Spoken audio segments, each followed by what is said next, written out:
So ayan mga kadrama-rama, alam ko pong inaabangan nyo po no, yung next na mangyayari dito sa Lilith Matias, dahil alam naman po natin mga kadrama na talagang gustong-gusto nga po talaga ni Attorney Kurt itong si Lilith, 'di ba? Tapos talagang dinala nga po ni Kurt itong si Lilith doon nga po talaga sa kanyang pamilya. Nagkaroon nga po talaga sila ng dinner time.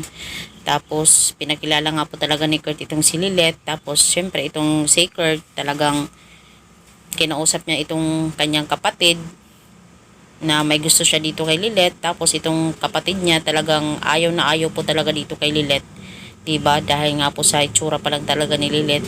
Tapos syempre nalaman din nila na nakulong ito sa kulungan. Syempre parang tingin nila hindi na talaga maganda yung kanyang pagkatao, diba? Dahil hinusgahan po talaga siya ng kapatid ni Kurt dahil lang po talaga sa mga nangyari na hindi naman talaga niya ginawa. Syempre, sa itsura din, sa physical na anyo, ay talagang isa din talaga yun yung ayaw talaga ng kapatid ni Kurt. Kaya dahil nga po talaga dito mga kadrama, ay hindi talaga makakapagpigil talaga itong kapatid ni Kurt na sabihin talaga dito kay Lilith na hindi kita gusto para sa brother ko, hindi kita gusto para sa kapatid ko Lilith. Pasensya na talaga. Kaya itong si Lilith, possible hindi talaga siya makapag-team sa sasabihin niya. Talagang possible sabihin niya na ganun ba kababa ang tingin mo sa akin dahil sa physical na anyo ko, dahil ganito ako, diba? Syempre hindi yan mapipigilan. Syempre attorney ka, kailangan mo ipagtanggol mo yung sarili mo, hindi dapat inaapi ka kahit kapatid pa yan ng nagkakagusto sa'yo, diba?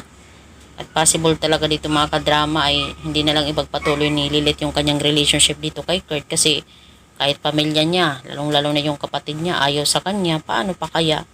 Paano pa sila magkakaroon ng magandang relationship kung sa simula pa lang talaga ay wala na? Pero kung ipaglalaban ni Lilith yung kanyang pagmamahal dito kay Kurt, well, it's done. Diba? Kasi hindi naman kapatid ni Kurt yung pakikisamahan ni Lilith, kundi ito naman si Attorney Kurt. Ay, char. Sana all kinikilig, no? Sana all Lilith may pag-ibig na, char. So hoping nga po talaga mga kadrama no, na ipagtanggol ni Lilith yung sarili niya, hindi talaga siya apak-apakan na lang na kahit sino, kahit kapatid pa yan ang minamahal mo, char. So mga kadrama, maraming salamat again sa palagi niyong panonood. Huwag niyo pong kalimutan na i-like, i-share, tsaka i-subscribe yung aking channel para sa susunod na video mga kadrama is ma-update ko po kayo. Thank you so much for always watching my video and always palagi niyong tinatangkilik yung pinopost ko. Maraming salamat again. Ingat po tayo palagi. Bye!